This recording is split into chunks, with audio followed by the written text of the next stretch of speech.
Listen close, we rise up from the ashes, digging for the truth, breaking old habits.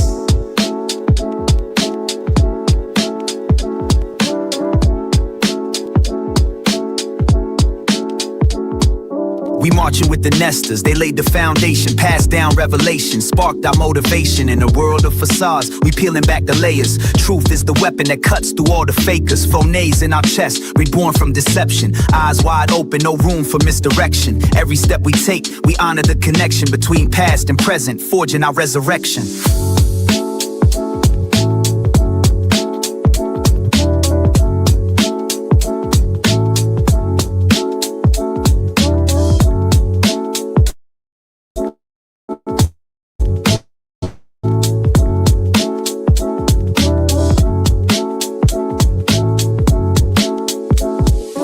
Phoenix rises in truth, setting us free from the lies that they feed. We reclaim our beliefs, thinking differently, we'll break every chain. We dance for freedom, case by case, again.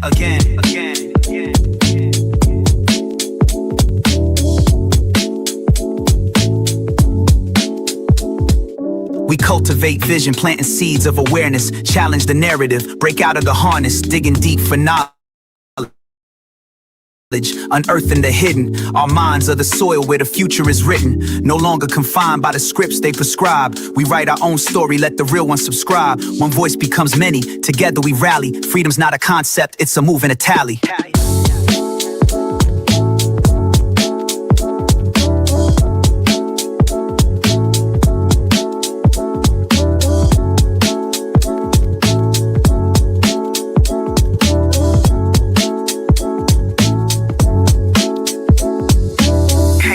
By case, we break the cage.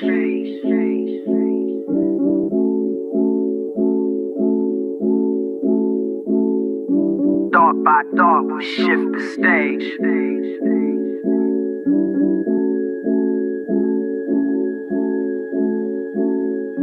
Phoenix rises in truth, setting us free from the lies that they feed. We reclaim our beliefs, thinking differently, we'll break every chain.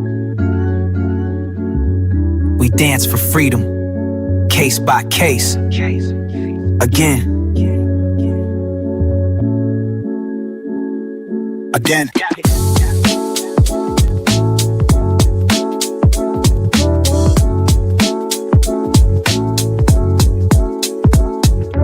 Rise up, speak out, watch the new world breathe. Brian has been essentially convicted in the media. He has a right to have this information withheld, brought out in public, so that people can see it's not this neat little package. So people can start to wonder if Brian's innocent. Your Honor, Brian is innocent. So if I talk about things that are in the affidavit, and if I talk about things that we're seeking that the state wants to hide, I think that's fair game for the public to hear. And here we are. Welcome to Phoenix Talks. I'm your host, Phoenix, today, and I had a little excerpt up there just so everyone knows coming in. Please hit that thumbs up button. I greatly appreciate it. And I said, welcome to Phoenix Talks, where we rise above assumptions. We ignore the rumors. We stay curious and focused and think with open minds, because every question matters. Every angle is welcome. Every thought process is welcome, and nothing is off limits. If this is you, welcome. You have found your home. I appreciate every single one of you. If you just come in and hit the like button, thumbs up, subscribe, like, whatever you want to do, I greatly appreciate it. Yesterday, we had such a fantastic live. I'm going to piggyback off of a couple of updates because you guys are freaking amazing. I had so many emails, so many text messages, and, it's crazy how we ask for help and help arrives. So I've entitled this one today is Ouch, because honestly, a lot of people are going to be feeling it today. So I want to welcome every single one of you in as I go down through the comments. Hello, Caleb. Welcome in. Again, Thank you, everyone. Once again, we have the pleasure of Phoenix as your hostess. Please remember to feel free and click that thumbs up icon on your way in. I greatly appreciate that, Caleb. You are such a fabulous, wholesome mod. I thank you for your time and your energy. As you can see, tonight's live is titled Ouch, because feelings are definitely going to get hurt. Well, we're not trying to hurt anyone's feelings. We're just presenting facts, evidence, sleuthing, super sleuthing, whatever you want to call it. We are looking at this case from a perspective of pure speculation. Anything that we share is publicly available until they put it private. And remember, personal interpretation and speculation is all of the user. We are here on our own free will, and we do have free speech. So remember that. Nona Robin, welcome in. Donna Rosa, good to see you. Kat's Girl, welcome in. Rebecca, hey, hey. Marissa, I hope you're doing very well. Dina, welcome in. Christine, hello. Lulu Bell, good to see you this evening. I love it. Bring them all in. Everybody come on in. And, I get a lot of messages. I don't say much. I'm on your lives. But hey, chat, I'm supposed to be working. Well, Bunny, come on in. People who are working, listening in, riding on their way home, listening in from the car, whatever you are doing right now, let's make sure you're being safe, especially if you are driving out there. Love you, Phoenix. You are so awesome. Thank you, 1-1. Appreciate you. Really do. And Joey, welcome in. Welcome in all. I am so glad you're here. So I've got something for you today, and I hope that you do enjoy this live. Streaming is not an easy thing to do, y'all. It is not. So one thing that I do request of you, which I hardly ever make a request, is can you share one live that I've done this week with someone or repost it? Because it really helps the algorithm, but it also helps get the word out that there are people like myself sharing facts, evidence, truth, and are questioning the narrative.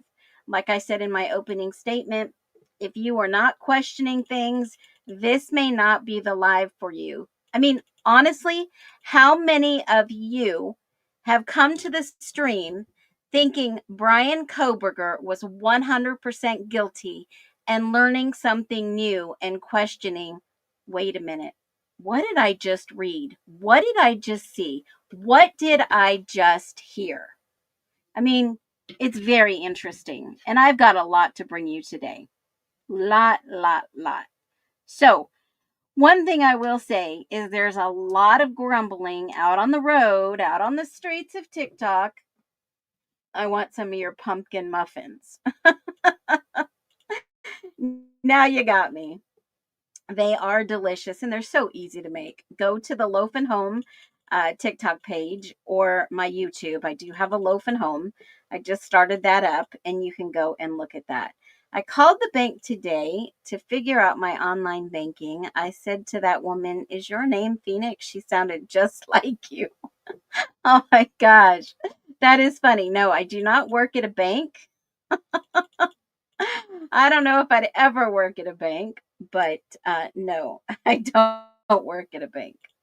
But I did have to spend 45 minutes today on the phone with the VA, and I felt so freaking stupid. So I filled out a form, and they got it.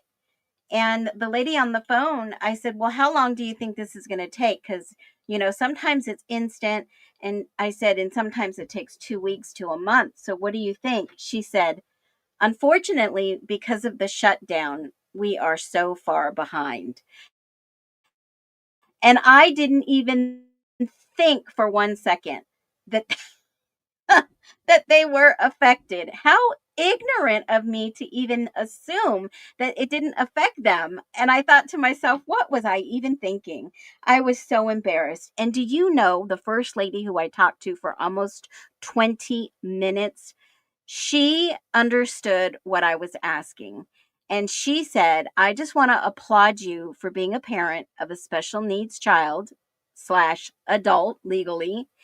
And she said, I'm a special needs adult and I've been working for the VA for 6 years, and they told me that I may never be able to hold a job. And this is my first job, and I love my job. And I was like, wow, okay, you give me a little bit of hope here, a little bit of hope. And I said, I so appreciate you today. You have no idea. So I was very humbled today, very enlightened that I'm not the only one going through this process. And if you are out there going through anything really hard in your life right now, I want to tell you this is just temporary.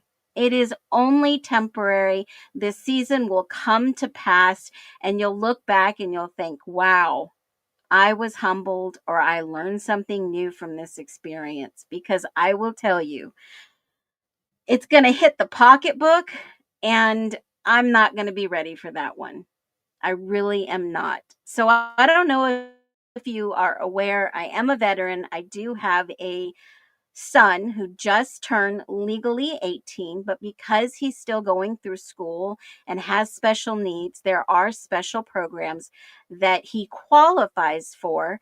I filled out all the paperwork, and with the government shutdown, you guys are going to flip when I tell you his doctor's appointments are not covered until they resolve this issue, which I have to pay out of pocket. And so are all his medications, which some of these medications run in the thousands of dollars. Now,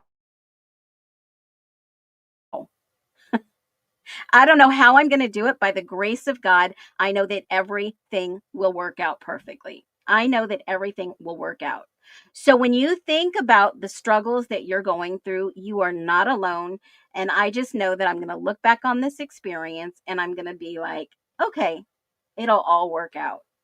So, real quick, we're going to do a speed round. I know a lot of people of you absolutely loved that speed round yesterday and warming up before we get into what we're going to talk about. But don't be confused. There is two lives, one for those on cell phones and one for those that are on the laptop, computer, tablet. And that is something that StreamYard is pushing out to the creators. And since I'm using StreamYard, it's going to look like there's two chats. So if you want to get off your phone and jump into the chat with the laptop or your computer, if you have the ability, that I tried to turn it off. It wouldn't let me turn it off this live, but I'm going to go back in and change my settings. So let's do this. I'm going to ask you 5 questions today real quick to do a speed round, and then we'll get into the Idaho 4. So, and we're going to follow up with some answers and some questions and some dynamic information today. You're going to not want to miss this. I love it. It's something that I love talking about. So, if you would have to pick, here we go. 1, detective hat or fireball power for the day. Which one? Detective hat or fireball power? Next one. One word to describe your energy right now. One word to describe your energy right now. Make sure you hit that thumbs button. The thumbs up button if you pop in here. If Phoenix Talks had a mascot, what animal would it be? I see some fireballs coming in. Detective hat, fireballs, tired, fireball, meh. I like that one. Detective hat. Rebecca says fireball, fireball, detective hat, fireball, Jackie. Gotcha. Snooper, super nice guys. Detective hat. Invigorating. I love it. A jaguar. A koala bear. A fire breathing dragon, says Nona. Tired. Okay, which matters more in an investigation? Timeline or motive? Phoenix bird, of course, Holly sees. Good to see you, Holly. Good to see you guys. Which matters more in an investigation? Timeline or motive? A mama bear. Timeline. Yes, 1-1. Timeline. Whoop, whoop. Timeline, Fireball. Amanda, welcome back, honey. Timeline, Jackie says. Donna Rosa says timeline. Cat's girl, timeline. All right, 2 more.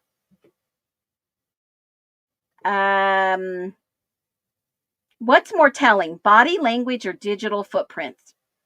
What's more telling, body language or digital footprints?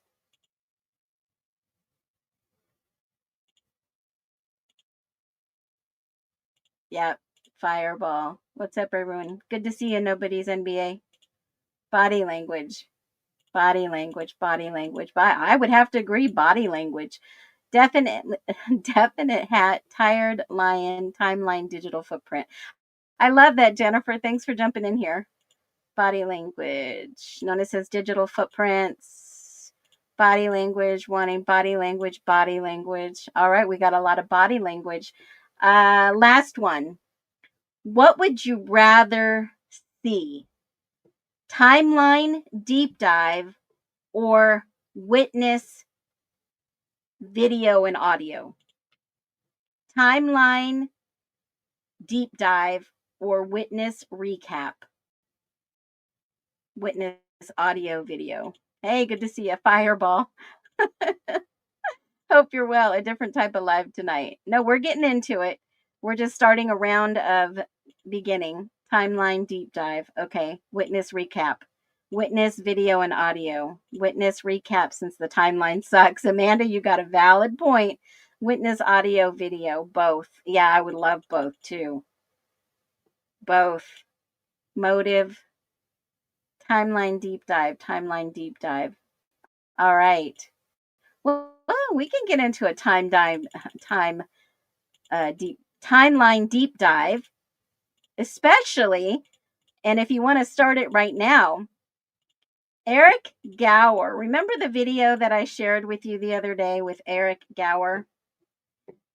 Eric Gower said that he had a 213 pickup at John's Alley. Drop a 1 if you all remember that. A 213 pickup at John's Alley. We'll start here tonight, only because it's something that I had on my schedule. So Eric Gower basically said in his interview that I shared the other night that he had a 213 pickup, which I thought, scratching my head, sounded off. Because as I remember in the court documents, and let me grab that because I wanted to see for myself. Here we go.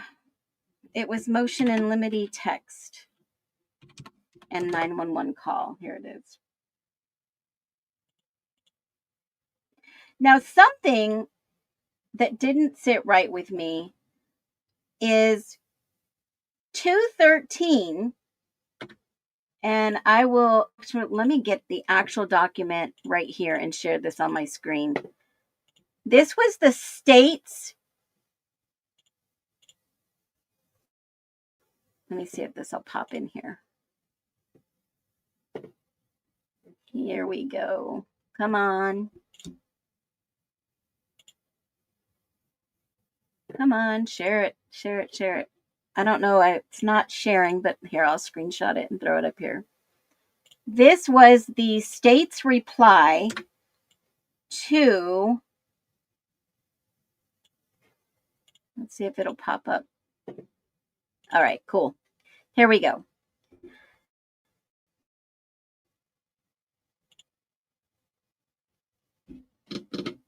Kind of slowed it down. It's slow today. Exactly. He said that he got a text at 2:13 to pick someone up, but he didn't end up going. That's the same exact time that Dylan texted him. Absolutely, Michelle Davis. Absolutely. Was that Showalter? And then he decided to walk home? What in the world is up with that? Did nobody catch that? Because yesterday when I said, wait a minute, DM texted the Uber driver, Eric Gower, inquiring if he was driving. And this is after they were all upstairs, allegedly, per Dylan, all upstairs, and Kaylee was changing for bed. Now, and that's also around the same time that Bethany and Maddie was said to take Murphy out. So if Bethany and Maddie were outside, the only person in the house at that time with DM was Kaylee. And Kaylee was in her bedroom, allegedly, and Dylan went back downstairs. And so if she is texting Eric Gower about going out and maybe getting food because she said that she was hungry, then at 2:13, Eric Gower to DN confirmed he was driving. Now, we don't know what was said because that was not released. It was not released. And so I don't know if it was 3:10 because remember what she said about the time change. And remember, folks, I've been saying, do we even have the right weekend? Do we even know what happened this weekend, or was it the weekend prior because of the Stacy Chapin comment on the car crash that was off I-5 that took in a long time for them to get there? It was Parents' Weekend the weekend before, the big game the weekend before. All the trailers were in town, and there were some statements involving an altercation at a parent's trailer. And so I was wondering if this would actually be the weekend before, when the time had not changed yet, because this case is really all over the map. Timeline does not add up. It doesn't add up. The church bells, I had about a 20-minute conversation with the pastor at the church, and he explained to me how the bells work. But Dylan is the one that kept saying, well, it would be off because the time change is different in Moscow than in Boise. And it is, in fact, it is an hour behind. But if she was at home when this happened, it would be this exact time. If she was in Moscow, then this is the right time, 2:13. And remember, this is the state's testimony. This is the state's document. This is what they uncovered. This is what they got off the phones. Now, I don't know if they got EG's phone, because the last person to see them alive, Kaylee and Maddie, and drop them off outside of the house roommates was, in fact, Eric Gower. So why did they not take his phone? Because he allegedly pulled over to clean up Maddie's mess in the back seat and yada, yada, yada. But you have to realize at 2:13, he texted Dylan confirming he was driving. Was Dylan the pickup at John's Alley? Did she text him, hey, I'm hungry, you driving, can you get me to the grub truck? The grub truck was closing. They closed at 2:30 a.m. And remember, they still had their live stream up at 3:30, which is the largest time that it was viewed on Twitch. 3:30, which I've always thought that was odd. And if you haven't seen my video on the streets of TikTok, you can go over there and look at that grub truck video. I did a whole video. Yes, I did call, and I did ask specifically how the church bells ring, and I'll explain it to you once again. So I was told that the bells ring on the hour. So if it rings once, it's 1 a.m. And if it rings twice, ding, ding, it's 2 a.m., 3, 4, 5, and 6. Now, every half hour, the church bells do ring one time. So if you go through and listen to Linda Lane audio, some of those church bells are off by seconds, and I don't know if they're really off an hour unless those videos have been edited for that specific confusion. I'm just being honest. Those are not official released videos. I don't know who's released those videos, but we still don't know the timeline. Now, I know the timeline on the body cams are correct because I looked at every single sunset, and in the times when they're outside, when the sun is setting and the sun actually sets in the background, you can actually see the true time.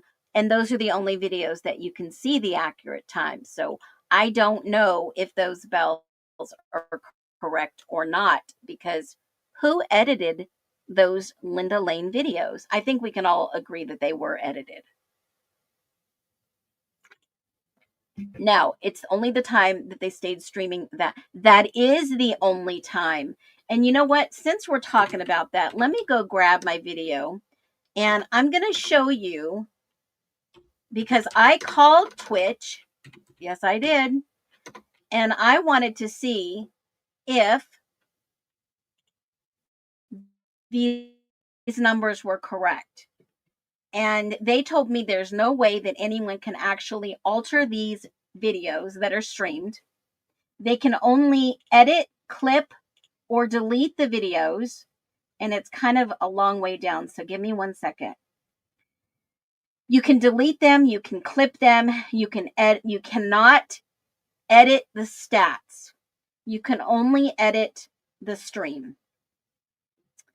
Jackie is screaming, why are you asking for screenshots? Screenshots of text from Kaylee. Are you talking about perhaps screenshots from Eric Gower? I'm curious. So why are they only allowing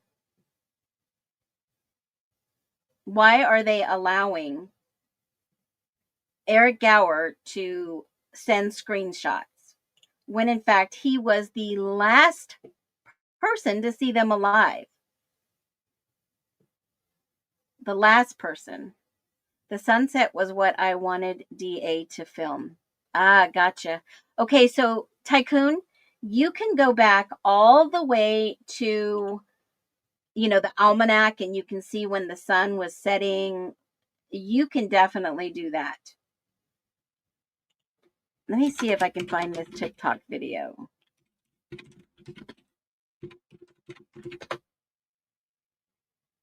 Twitch. Idaho 4. I should have a complete link file. Where did it go? Shoot. Let me see. Twitch stream. Do I have that on my YouTube? Let me take a look real quick. I'm wondering if I do. It would probably be under shorts.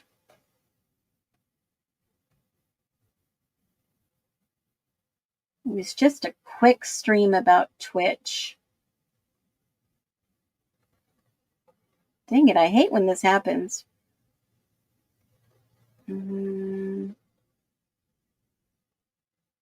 Twitch.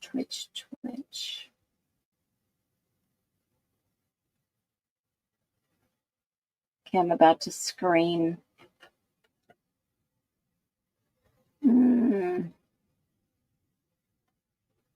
I guess I didn't put it on there. All right, I'm going to have to find it, and then I'll repost it. So anyways, the stats on the Twitch stream, the highest time view watching was like 350 something people on the stream at 3 a.m. Wild. Because if no one was watching that stream, and I think Birdie and I did where you can see the quadrant of the stream cut out, and Joe Woodall, the guy inside the grub truck, he says, oh great, they've taken kind of over the other screen, you can't see me, but I think that he could possibly see the stream, and he was commenting on that stream, which blew my mind, because I was like, wait a minute. If he is watching the other stream, what in fact was he watching at the time? Okay, so we have a little discrepancy. And in regards to the evidence, why did they not take Eric Gower's phone and confirm everything that he was saying rather than just, okay, we'll take your word for it, send us some screenshots? And because of the fact that when he was sitting there at the time he was being interviewed, guys, he says, well, I'll send you the screenshots. And the police officer, the detective, said, well, I haven't got your information yet. I haven't got the text yet. Did you send them? And then he said, well, sometimes, there's only 1 or 2 bars and yada, yada, yada, that he did not get them while he was sitting there, which is quite interesting that they didn't ask him for anything more than just some screenshots. Blew my mind. Okay, so DM allegedly text EG at 2:10, and then 2:13 he acknowledges her, but he never says her name, y'all. He never says her name. They never bleeped out Dylan's name that I'm aware of. And it's right. Screenshots, you're right. They can be altered, edited, whatever. And if he did not receive those screenshots before he left, I would be seriously skeptical, because he's going to leave there and probably could, allegedly, right? Anybody could do that. Anybody could edit screenshots, even on the fly. I'm just saying. I mean, Twitch stream for that night. Okay, let me grab this. This is a huge Twitch TV grub truck. Now didn't they scale this back? I think they did. I think they edited this because the stream, here it is. I found the video. Hold on. Let me do this. Which you can see that they have on their website that they close at 2:30 a.m., which is quite interesting, because when you go look at the stats, yes, you can see the stats, and you can actually see when the most people were chatting. So remember, they close at 2:30 in the morning, but when you go down to their stats and you look at all the information, it does not make sense. The peak time that the most chatters were there will be between 2:30 and 3.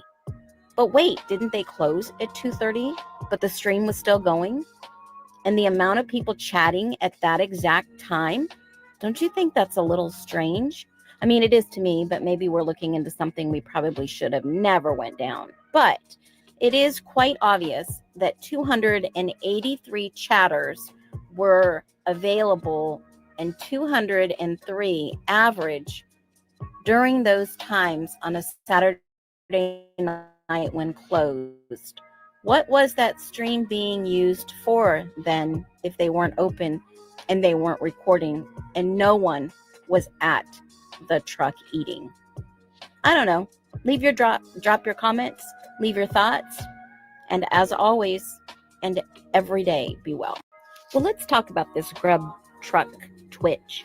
You can see that they have on their... Okay, so that was the actual video from the stats that I grabbed right away when this became really popular, a very popular issue. And I mean, I don't understand how all those people, and I did look at the stats before, all those people that night on the 13th, that is November the 13th right here, early morning, and that stream started at 11:58. That was Pacific Standard Time, 11:58. And it was 4.6 hours. So that's 11, 12, 1, 2, 3, 58, 358, 3, 4. So that would be 0.6. That would be about 4:02 that it ended. So I think it's really odd that the peak time, in my humble opinion, was around 3:30 something a.m. because it'll go on to show you the actual stats. So don't be shocked about the 2 lives. Like I said before, it ended at 335. That's when it ended. Those stats ended at 335.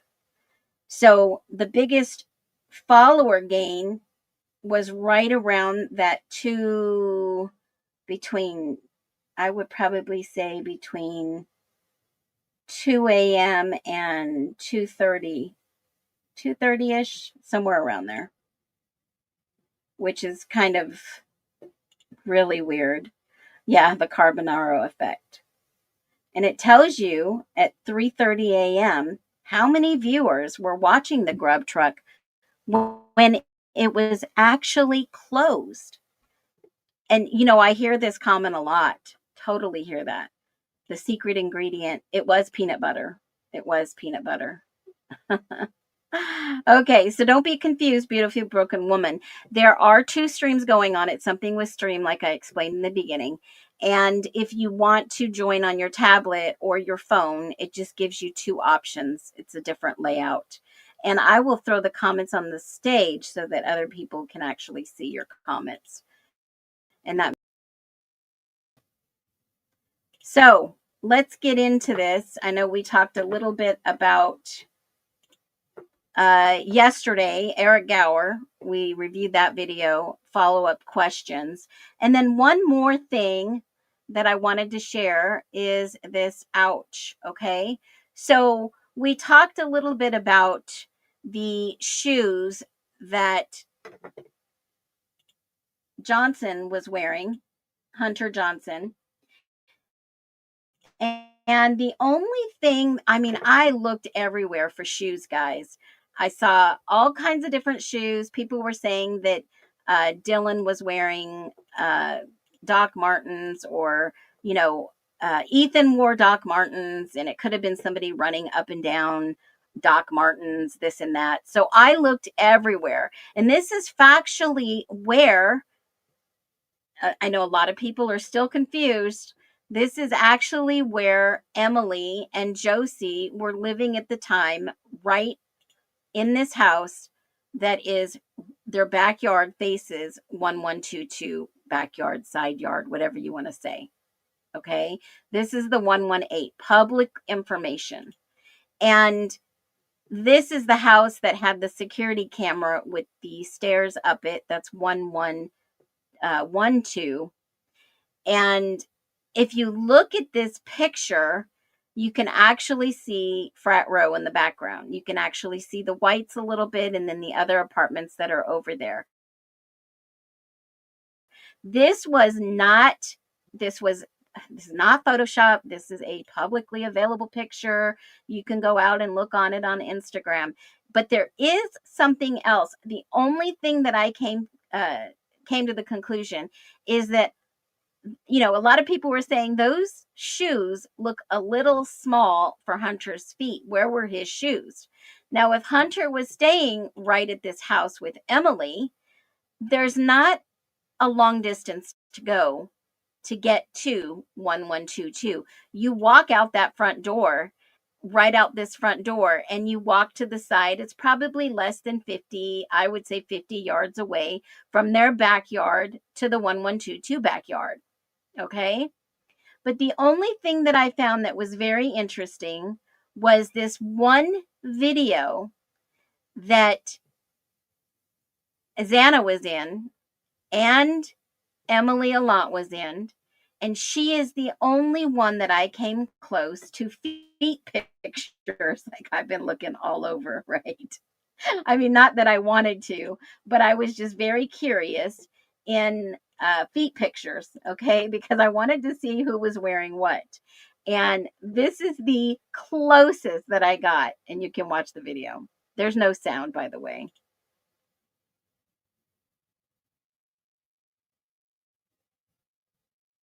That was the closest shoe that I could find that potentially could be it. But in my humble opinion, those look like Birkenstocks. They don't look like the Vans that had the bottom. Now, we don't know whose shoes these were, but as a woman, I'm no shoe expert. I can be a shoe snob, But those shoes do not look like those are Hunter's shoes.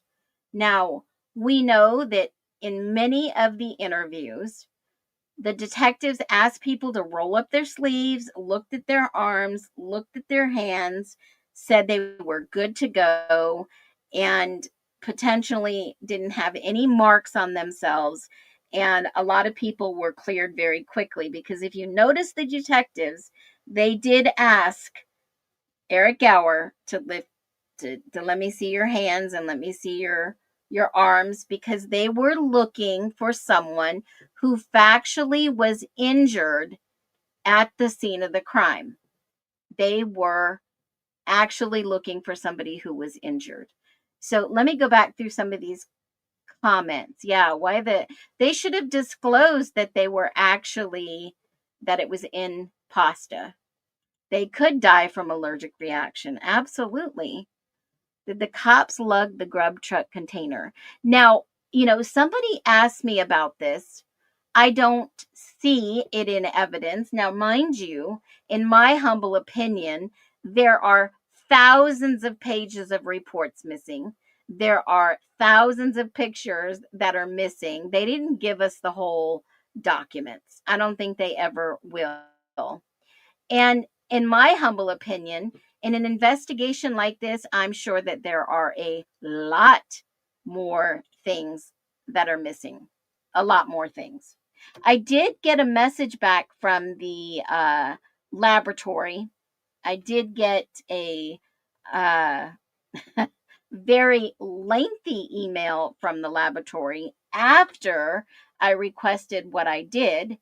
And I will share that with you also so you can see that request. This was from the ISP. I had put a request in and I will share that and read it. It's going to be small on the screen. But this is exactly what they told me. Okay. I swear. Okay, this was just received at 10:31 this morning. Dear Phoenix Talks Media, the Idaho State Police received a public records request from you on 10/10/2025, and here it is 11/18. Your request mention, now this is very detailed. I was very, very specific. And it's weird that we got these pictures when we did because they release these not probably a couple weeks after I asked for them, and they were released to the public on the website. It said, Dear Public Records Custodian, per Idaho, yada, yada, yada, I requested all copies of reports, evidence, documentation, communications related to the knife sheath, which we did. We got text messages, right? Crime scene reports, notes, logs of discovery, collection, transfer of the knife sheath, which we did. We received everything that I asked for. And this is what they did. They said this letter is to clarify what information that you're seeking from the Idaho police. We release the crime scene processing reports, notes, logs, every discovery, collection, transfer of the knife sheath. These records have been released on this public website. Okay. So if you go, the easiest way for me to get there is Justice for All, FOURALL. And you go down to Brian Kohberger documents. There's a little link for ISP. You click on those documents and you can see everything that I'm talking about. And these specific documents, they were released on 10/31/2025. Okay. This was let me see. I requested it on 10/10. It was almost 20 something days after I asked for this document. Let me show you on my screen. This was the factual date that they released this info. Let me pull it up. Right here. So if you look right down here on 10/31, I remember it was Halloween. They released this document, the forensics of everything that is in my request right here. So they didn't charge me anything basically, but they gave me everything that I asked for except for the crime scene records, because they did say in another email that some of it was privately held, or let me grab my email and I'll tell you exactly what they said. Privately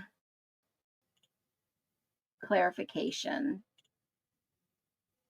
Pursuant to Public Records Act, there are some private, it's basically the statute is, basically that there are some things that are private that they won't release. And that was the actual finding of the knife sheath in Maddie's bedroom on the blanket. Okay, that's what I still don't have. Although they released everything else, they said a portion of this material is exempt from release because under the Privacy Act that they have. But see, Idaho State Police is not under that protection order. They could have released it, but now they are saying basically it's not going to be requested. It's not going to be released, even though requested, because there is some privacy.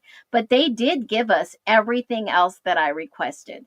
They gave us the chain of custody. They gave us pictures.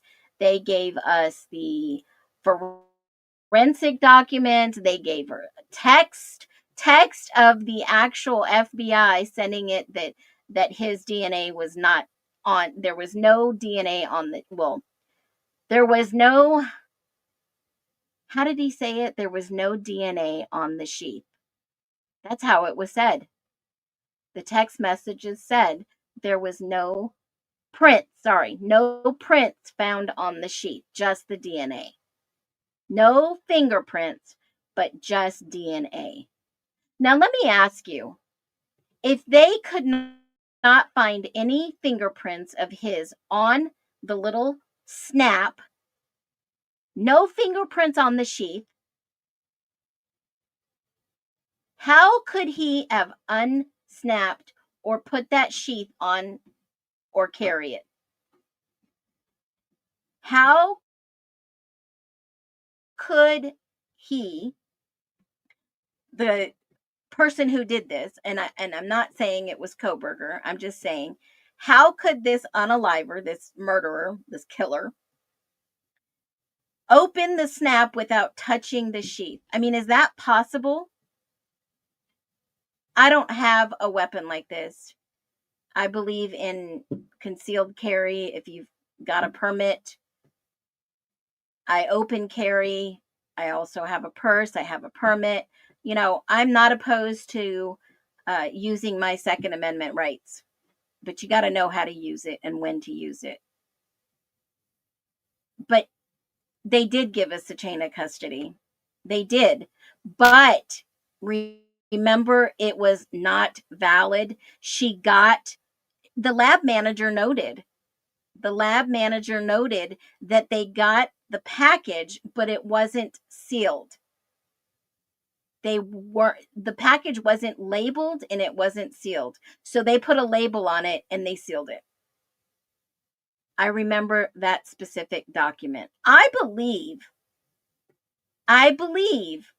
that they should have probably noted it, and that should have been thrown out of evidence ASAP. And I'm sure that Anne knew there was no chain of custody because she asked over and over and over for that chain of custody. Absolutely ridiculous. It should have been, yep, it wasn't signed, it wasn't sealed, it should have been thrown out 100%. But do tell me, yeah, and I love going to the range. Tell me, how could someone, and I'll go back to my fun picture, how could someone carry a knife sheath, open that knife sheath, and never leave fingerprints? There were no fingerprints per the FBI. How is that possible? Not to leave fingerprints, but leave DNA on the button snap. That's like a miracle. 100% miracle. Because somebody's fingerprints would be all over that. And a tiny bit of blood splatter. Just a tiny little bit. And remember, the chemicals that they put on this knife sheath could have changed the color of the leather. That's the premise, speculation that we're going for. Just like Blue Star ruined any potential DNA on the jacket. I mean, we're talking about professionals, guys. Not Moscow. We're talking about ISP. We're talking about these guys, these lead detectives had been with the agency for a very long time. We're not talking about rookies. How could they make rookie moves in this investigation when they are supposed to be, I mean, by expectation, the experts? Another unknown, huge unknown. And it blows my mind that no one has caught any of this and said, wait a minute. Wait 1 minute here. Something is not right. Something is totally not right. Exactly. So here's another follow-up. Somebody messaged me and asked me for this. Amanda B, shout out, girlfriend. You sent this at the right time. This is exactly what I was looking for. And this comes from the annual reports from Moscow Police Department, which are public for everyone. And the challenge coin that we talked about yesterday. One of the highlights is that the Idaho 4 had a challenge coin. I talked a little bit about where they come from, why they're important.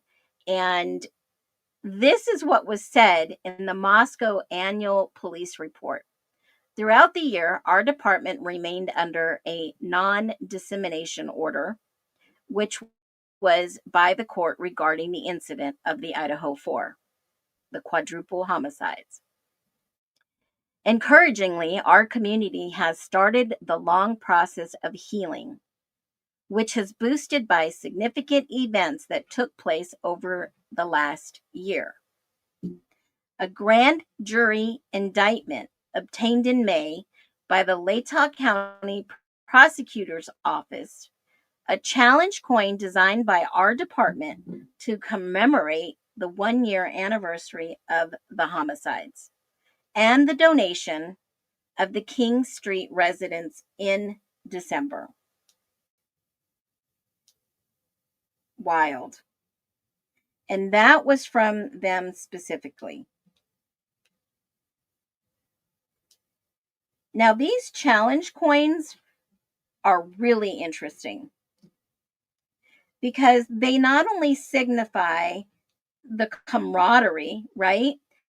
They also signify their involvement 100%. I mean, how would you feel about getting a challenge coin? I mean, like I've said, I've gotten some challenge coins in my life. And ironically, I know a lot of people are going to be like, what? I received a challenge coin for losing 106 pounds in 2015 through a certain program that I was with. Now, that's something totally different than this tragedy at the University of Idaho. It does feel like symbolic. I mean, how would it make you feel to know that police officers are carrying this history in their pocket, like giving this horrible crime some power?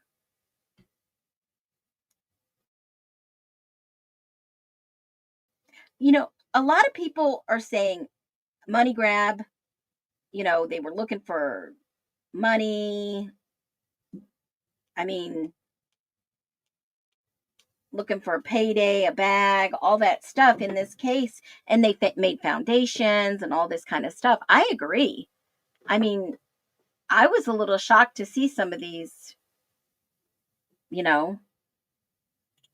money making business opportunities. Really shocked. I mean, how many of you were shocked when you started seeing a lot of these GoFundMes, challenge coins, books? I mean, the book was out pretty fast, in my humble opinion.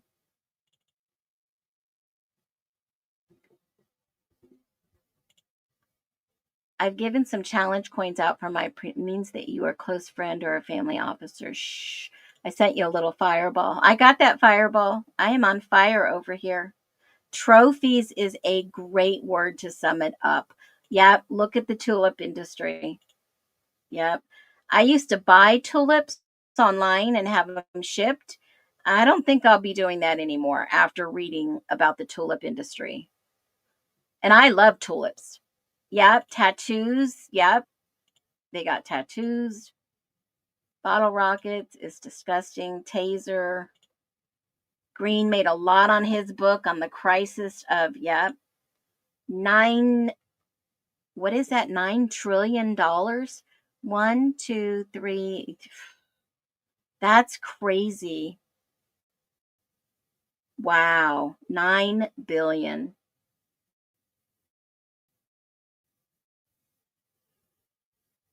He shot off champagne bottle cork. Was in the street with panties. Dang, you hear a lot of stuff, Brian. I wish I had proof to back it up. I wish. They shot off a campaign. Yeah, probably. I mean, they were both in the road. Brian also celebrated New Year's indoors fireworks display. $1 billion industry. So let me show you someone, Amanda B, shout out. She just sent me these. And remember, Emily's statement and Emily's mother's statement said that Emily allowed the girls to come over to their house and take a shower and gave her some clothes, possibly. And look at her little shoes. Are those the same shoes? Maybe. I mean, let me get a closer up picture. Let me see if I can do this. Let me see. And do me a favor, if you just come to the stream, go ahead and hit the thumbs up button. Look at those shoes. They do look like slip-ons, and that does look like a V.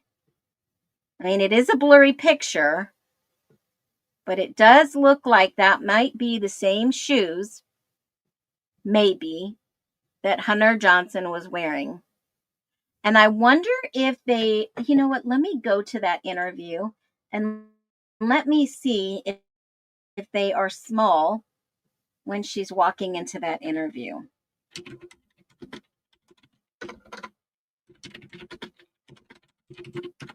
Let's see if we can get a good shot.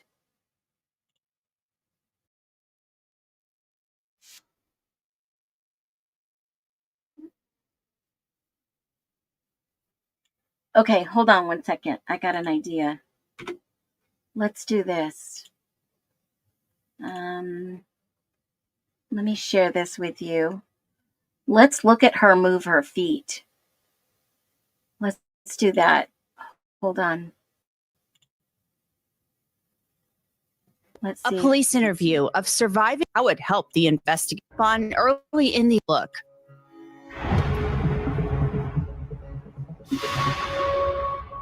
Let's see if we can see this. Welcome to Crime Fix. I mean, oh, come on. Frankly, I just want to see the interview. Hold on, folks. I want to get to the Moscow interview. Police Department and interviewed by Detective Lance Mowry. All right, y'all just saw that. Holy shit. I went to go take a drink of water and I just about freaking died. Oh my gosh. Let me play that back a little slower for you guys when she walks in. Let's see if I can see it. Oh, they look a little small on her too. I wonder what size her foot is. Bam. Let me go back just a hair. Interviewed by Detective Lance Mowry. Oh, they look, I wonder what size her shoe is. They look like the exact same shoes. If Dylan went over to Emily's and Hunter was in a hurry and wore those shoes, it's possible that these are someone else's shoes. What happened to Dylan's shoes? She left the house. She couldn't go back in. So somebody had to have let her borrow some shoes. 100%. What are your thoughts? Let's watch it again. Dylan was taken to the Moscow Police Department and Dylan was taken. Dylan was taken. The word she just used. Dylan was taken. interviewed by Detective Lance Mowry. So I think that somebody might have said something that you said. I think that maybe it was. Wow, that's interesting. Very interesting. It's weird, like when we go back and look at something and we notice different things. Did you have, or in the recent history, have anybody that you thought might have been stalking you, or that was just acting weird? No, but one of the police officers that Kayla's outside I'm like, move your head, Mowry. taking Murphy out, and she saw a shadow. Yep. Okay. And then when Kaylee was at Winco, Xander was in the car. She noticed this guy was following her. She got what she's going, put it in the car, and she could see in her mirror that the guy was behind her in the car. Okay. So obviously he was trying to follow her. And then that was about 2 or 3 weeks ago. Now, this was the afternoon. I just want to see the interview.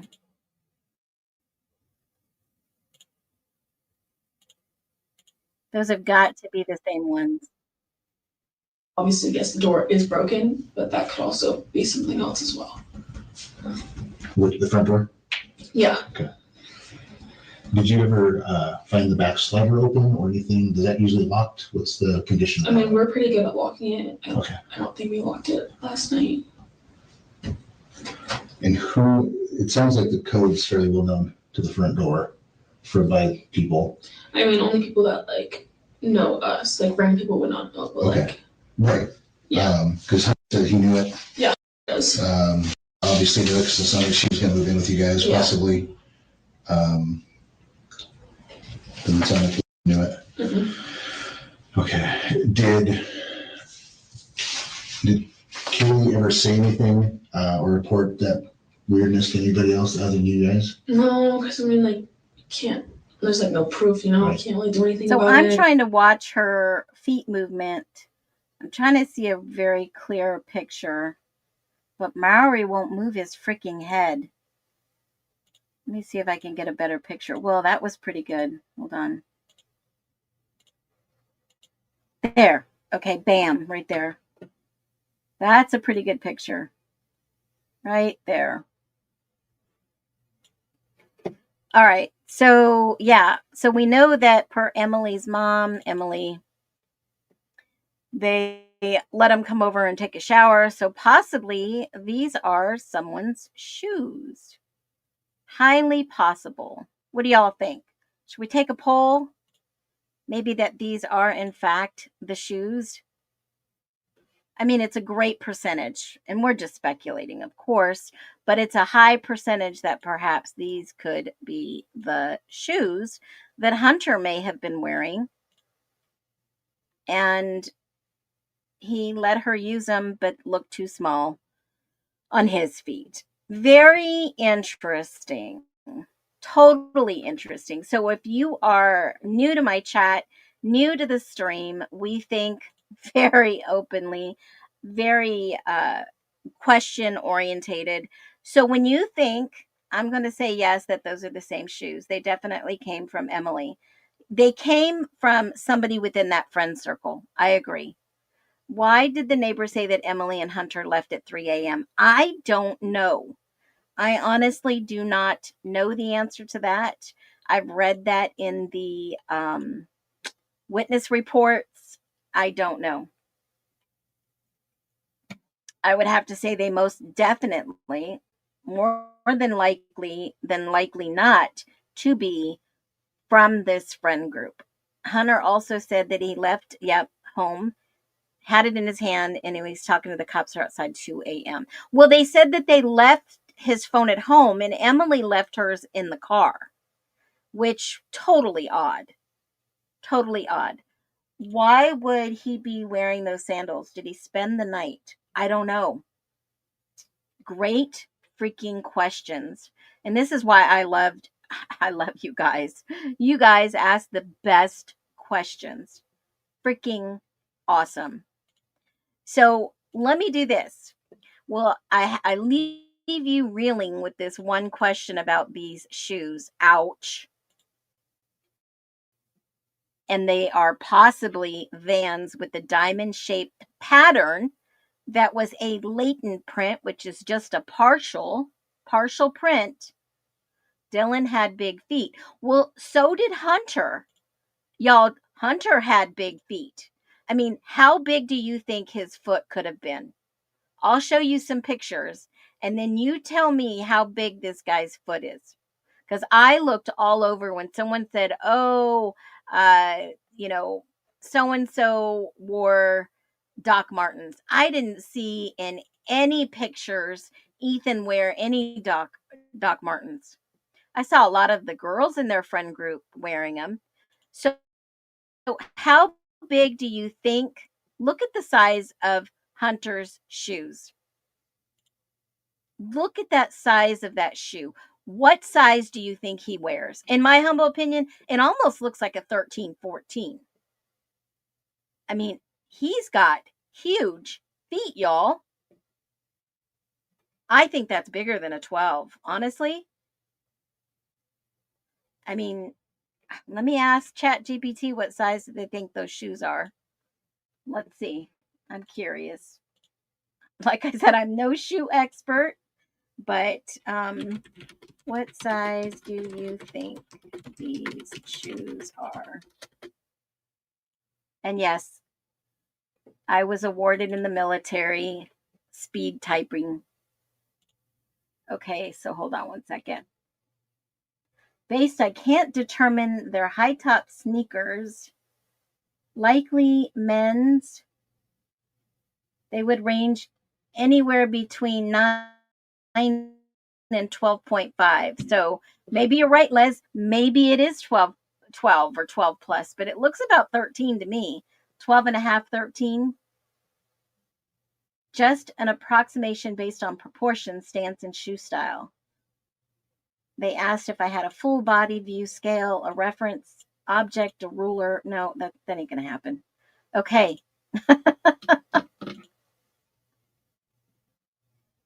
That is funny. Okay, so this ought to be fun. This is going to be a topic that I love talking about since we're doing follow-up. Since we are talking about it here. I want to explain something as possible and as simple as can be and get your thoughts on this. Because in the forensic documents, I'm going to show you a sample and I'm going to try to explain this like a 5-year-old, like I would be explaining it to a 5-year-old. Now, some of you know my background is a classically trained naturopathic doctor, holistic, and my specialty was genetics. And I got started in 2009. That's when I finished. And part of my dissertation was in genetics. And when I started looking at the forensic documents, I knew exactly what they were looking for. And it's really interesting. Yep, yep. I agree, Caleb. I've noticed this myself. I've noticed this. It might be a little stress, worry. I think it's natural in trauma. Yeah, I think it's natural. So let me explain this. There are these like little boxes inside our bodies. And inside every person's body, we have tiny, tiny boxes called cells. Inside each box is an instruction book that tells our bodies how to grow. That book inside those cells is called DNA. So boys and girls have different stickers in their book, right? Now, I'm trying to explain this very easy so that you understand that. If the DNA came from a boy or if the DNA came from a girl, I don't have a box, I have a dong. I'm not talking about that. So a special sticker has a big name to it, and it's called amelogenin. And amelogenin is basically what they used in this forensic case to test DNA. So when you see amelogenin in here, that means that they took the DNA and they're looking at it. So boys have 2 stickers and girls have 1 sticker. So girls have the X sticker and boys have an X and a Y sticker. Okay? So do we see just X? Probably a girl. And do we see XY? Probably a boy. That's pretty easy, right? I mean, I'm trying to really, that made me spit my water out. Okay. I love it. Okay. So, how scientists use it is they basically say, let's pretend a scientist or a lab individual finds DNA on a cup, like the Keystone Light cups or the beer, right? The open cans of beer. And they look for amelogenin stickers. So they look and see if they can find an X and a Y. If they find that, then they say a boy used this cup. And if they see X, then they'll say a girl used this cup or drank this beer. Okay? Drank from this cup. But sometimes the Y sticker is hiding. What does that mean? Just like when you're a kid and you hide under the blankets, a scientist might say, I think this was a girl, and it actually could be a boy with a hidden Y sticker. I hope you're following me. If I can get you to drop a 1 or anything in the chat to let me know that you're with me. If you're not, tell me what it is, and I'll go back and explain it. And I'll say it one more time. Sometimes you have a Y sticker that's hiding. So like we play hide and seek, or you hide and you scare your spouse or play a prank on them. And so scientists might say, I think this is a girl, but it actually could be a boy with a hidden Y sticker. It's called dropout. But you don't need to say, dropout. And that's a technical term that some people use. So why is the hidden Y sticker? What does it do? Well, it basically determines if you're a boy or a girl. So sometimes the Y sticker is so small to see it under, DNA, it gets smudged or it doesn't show up. And scientists might say, well, I think it's a girl, but it actually can be a boy, but we can't see that Y sticker. Males only have 1 Y. Right. So how does this help crime scenes? Can anybody guess?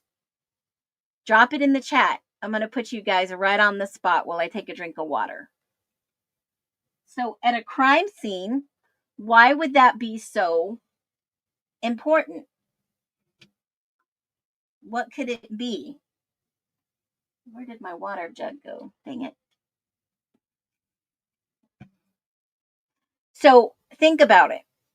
DNA on the beer cans, DNA on a doorknob, DNA on clothes, on the glove, on trash, on the floor. And when they test for this, they can figure out how many boys touch things, how many girls touch things, and whether the DNA came from a girl or boy, whether there might be extra people involved. Okay? And here's the simple takeaway from this explanation is that aminogenin is like checking a sticker in the DNA book to see if the person is a boy or a girl. Boys have XY and girls just have X. But if the Y sticker hides, it can confuse everything. Exactly, Carol. Exactly. They think it's a male, but it's a female. Or it is a male, but that sticker, that Y, hides. Okay? So that's where they get unknown male contributors. And that it could be by gender, but the Y sticker is hiding quite a few people. There is. I mean, you're a female, but there's that X sticker that hides. Maybe you have more of the traits that look like a female male, but then again, your genetics say you're female. And it could be one of those. It's a mixture. They can't find that to prove that you are a male. That sticker could be hiding. It could be actually turned around too to say that you are both, right? XY is a male, but you're actually look like a female. It can go both ways. So who are they looking for? A male or a female or both, right? Because they have 3 unknown DNA, and Anonymous Reckoning just said that. It's not fair the judge wouldn't let them use third-party defense when there are 3 unidentified DNA samples and even possibly a female. And they can't rule out the sex. It might be a mixture. Yep, we all start as female. What if you're a vampire like me? Oh, I don't know. Are you in Vampire Diaries? 3 unknown DNA. I have an idea, but not sure how to speak it appropriately. Well, you can try your best. Remember, we're very open-minded. We're just speculating, but I am going to get into something next. Okay? I am not starting any rumors. I am just telling you about the DNA that was found and what they used in forensics right here on this document, page 18 of 18, and how they came up with the DNA. Okay? We're not starting any rumors. What if a person who is gay likes females more male dominant and vice versa? There's a bunch of people out there like that. Absolutely. I mean, those traits, they can be really strong. But remember, females are just X, but that Y chromosome, that Y could be hiding and maybe too small to see. So if they say, oh, this definitely was a girl, it would only be X. So what they do is they take this genetic profile and all of these things on the left-hand side in this forensic documents, they are all genetic markers. And they use a company called Applied Biosystems. And this company develops technology to help them uncover the genetics along with the profile. And so they look at these and they say, okay, we're going to go ahead and, it's basically PCR, right? They go and they look at the capabilities of genome pattern, genome mapping, and they come up with these, genes that could possibly be in the DNA at the crime scene. And what they basically do is, in this process, they can amplify this DNA. Okay. And with a single copy, they can detect and amplify it as many times as they want.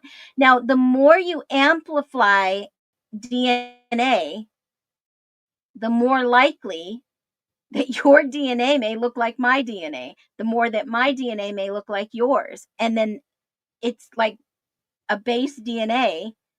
And this is probably, in my humble opinion, how they multiplex, amplified, and they determined in this genotyping, in the genome mapper that they use, how they got to the conclusion is if they were male or female. And I think, in my humble opinion, somebody messed up. In genotyping, there can be a lot of room for error. And I believe this is exactly what Ann Taylor was trying to tell the court, that you can't be accurate with this type of science. And on my humble opinion, technology is not always accurate. There's always room for error, no matter what. There's always room for error. And I've seen enough technology in my lifetime, not that I'm like older than the hills, but I've seen enough technology. We've seen enough today that can be manipulated. It can be edited. It can be, if they can edit genes and use CRISPR technology to clone sheep, to clone dinosaurs, to clone whatever, they can manipulate this and they can edit it and slice it and splice it and dice it, and they can come up with anything. Okay? In my humble opinion. That's why, why can't they multiply what's left? It's very difficult. I can't wait to see a woolly mammoth. That's like my daughter, okay, in the 6th grade, she came home and said, Mom, do you realize that we are ancestors to the monkeys?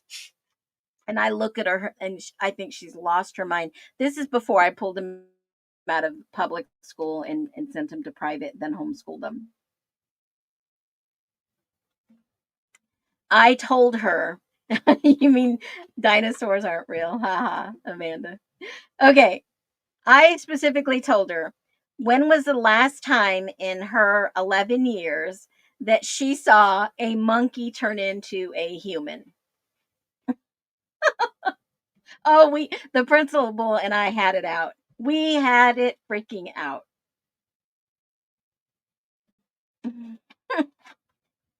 I was like, if you're going to teach my daughter this is not the place for us. Oh my gosh. Honestly, when's the last time that you saw a monkey turned into a human? Anybody else got any good ones? It's called human error. Brian Todd. Oh my God. I had a girlfriend that you are insane in the membrane. Oh my gosh, that is hilarious. I'll tell you.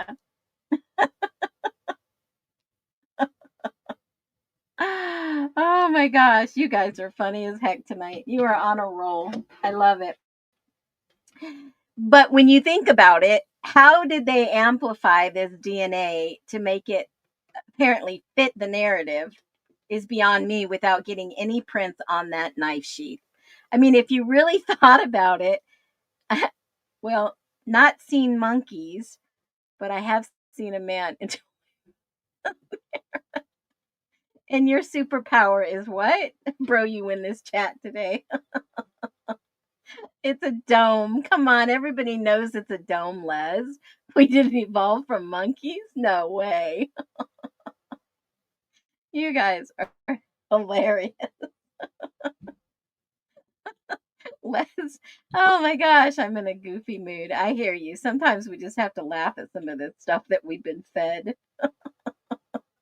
I truly believe that we were monkeys when I was young. Oh, Dina, you are so forgiven.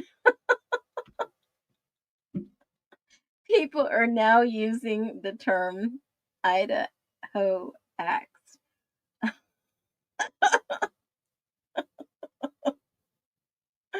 Oh, that is a great one. Okay, so if you think about it, and that is when Anne always says, well, Your Honor, they amplified it. Don't you know how DNA works? I don't think he actually knows how it works. But the company they used was Applied Biosystems. Very interesting company, by the way. So I guess this company is either third party with the other company, Othram, or a direct company, because the date of this actual report was pretty interesting in itself. So the date on this was November 22nd. So whoever they used for this lab, and they used Applied Biosystems, the reference for all these genetic DNA markers, I mean, just for an example, I'll throw this up on the board so you can see some of these.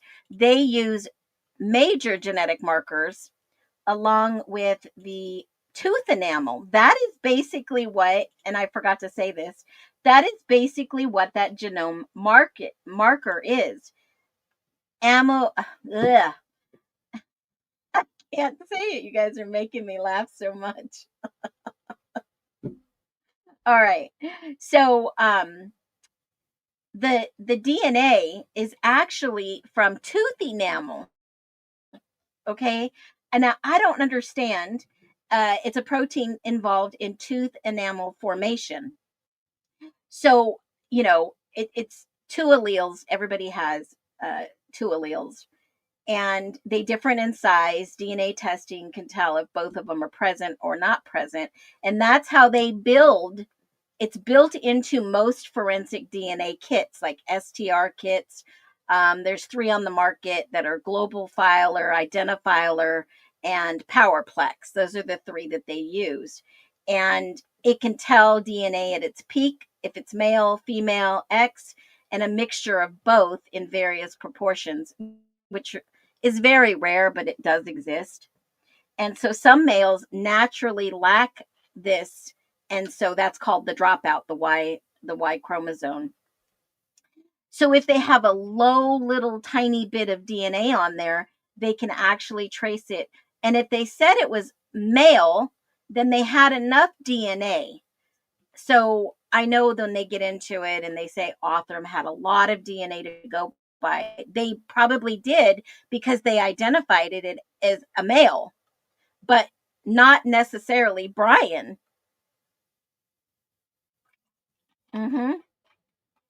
Not necessarily his, because they amplified it over and over and again. And I wonder, in my humble opinion, I wonder, with what I know and with what I've seen, I wonder 100% that they knew it was male, but they couldn't say it was his specifically.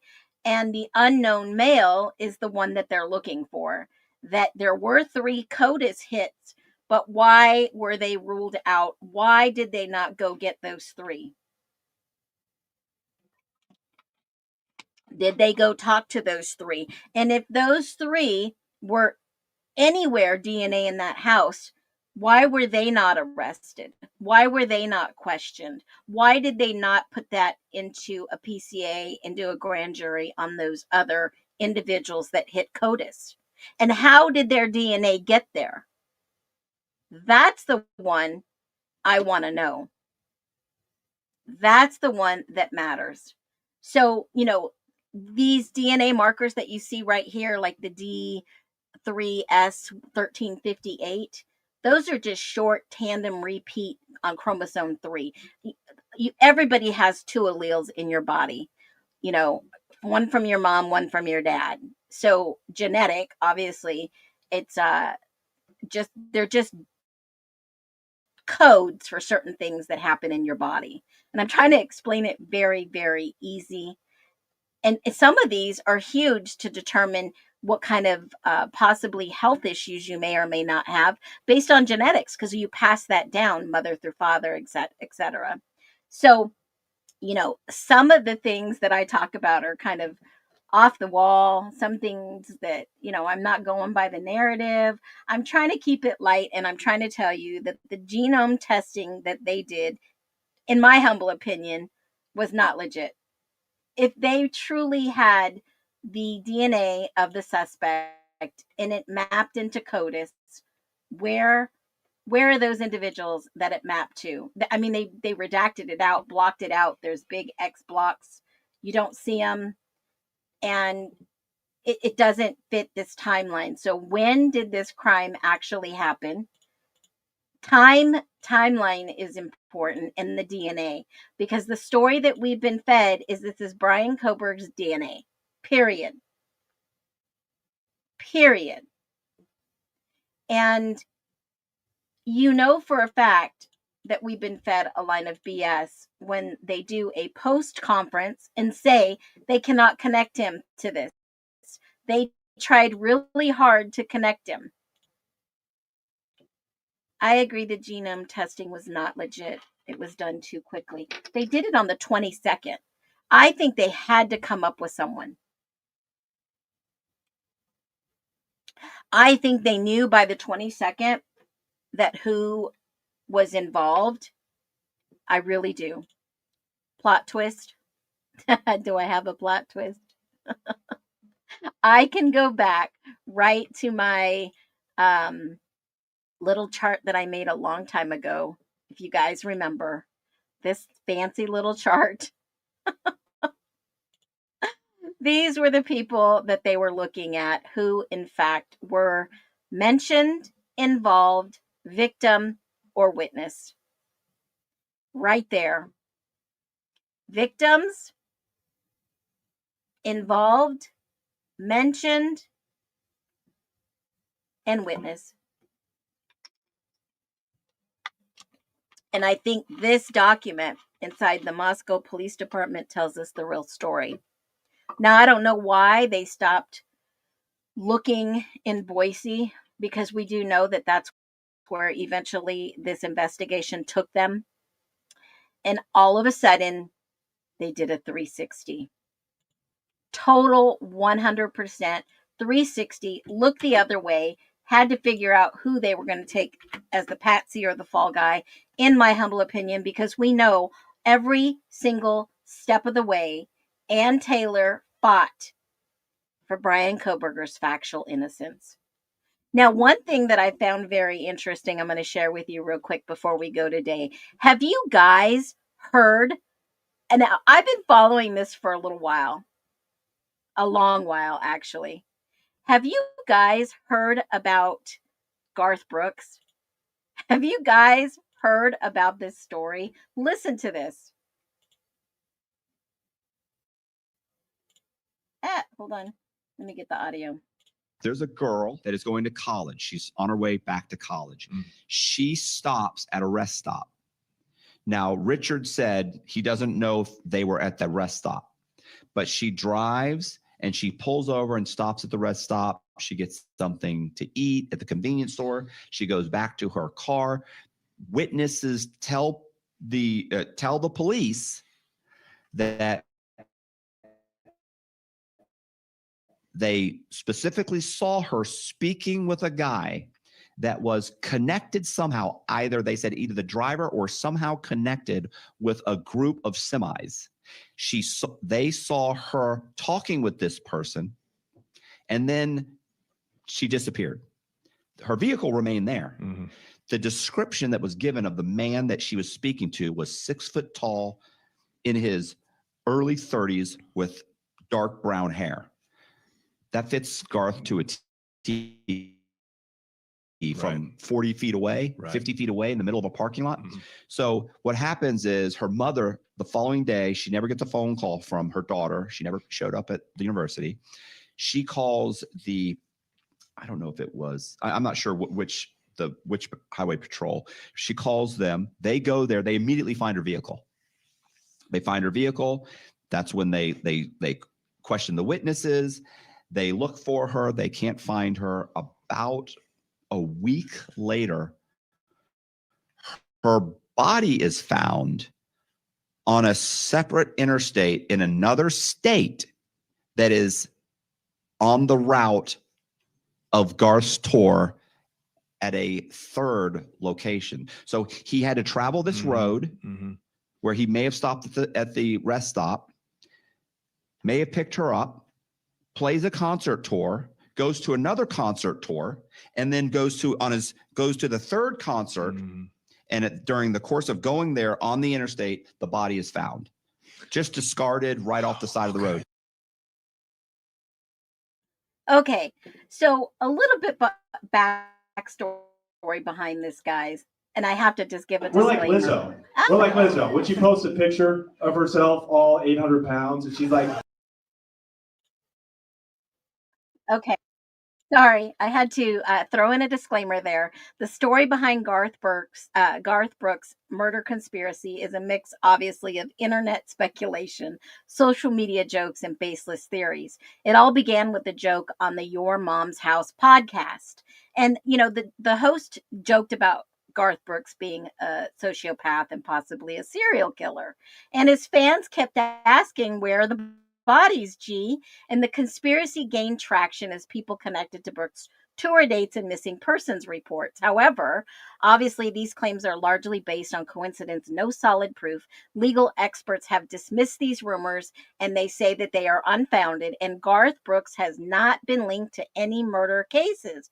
But the conspiracy seems to have originated from a joke to debunk various sources. They've already debunked this, but that is coincidence.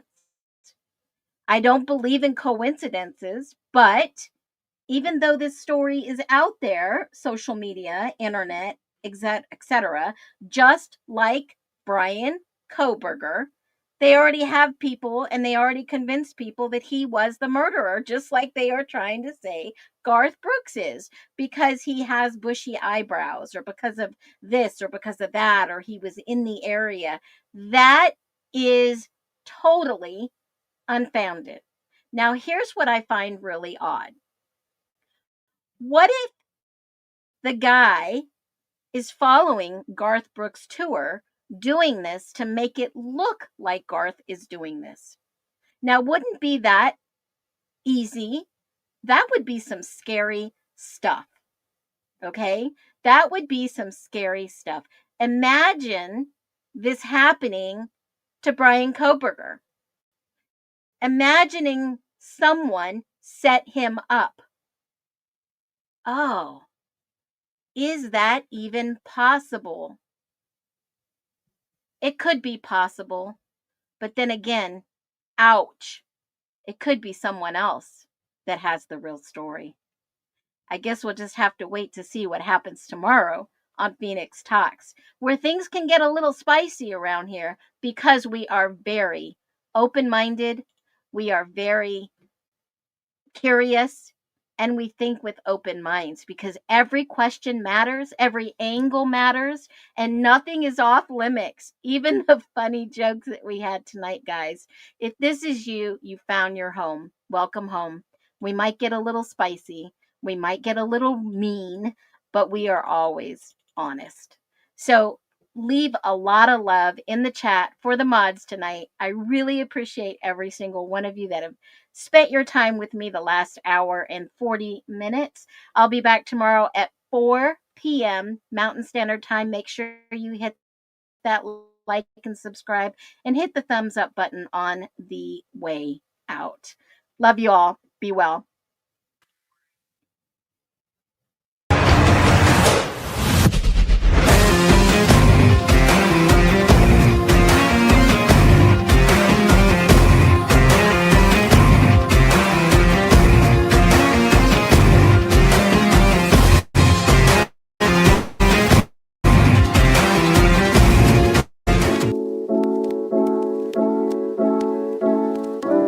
Listen close, we rise up from the ashes, digging for the truth, breaking old habits.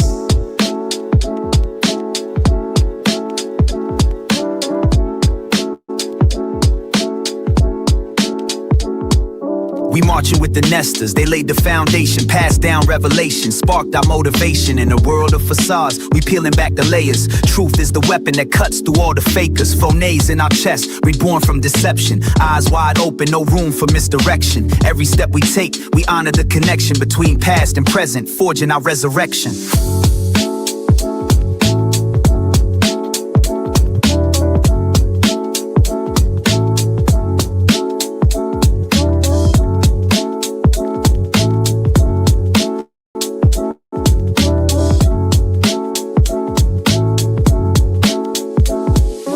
Phoenix rises in truth, setting us free from the lies that they feed. We reclaim our beliefs, thinking differently, we'll break every chain. We dance for freedom, case by case, again.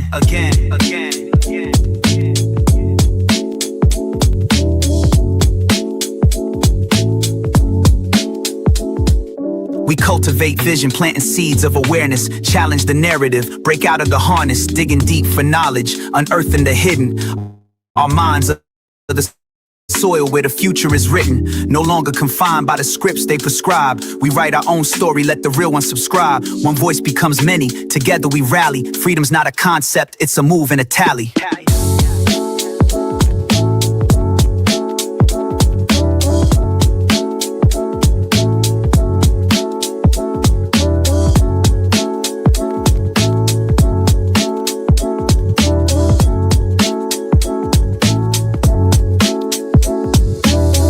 By case, we break the cage.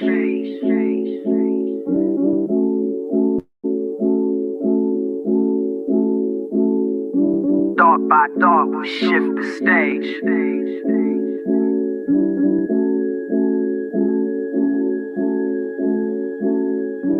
Phoenix rises in truth, setting us free from the lies that they feed. We reclaim our beliefs, thinking differently. We'll break every chain.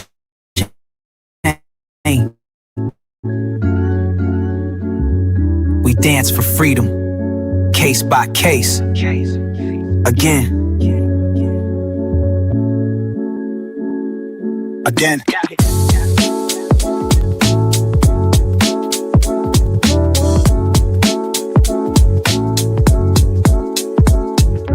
Rise up, speak out, watch the new world breathe.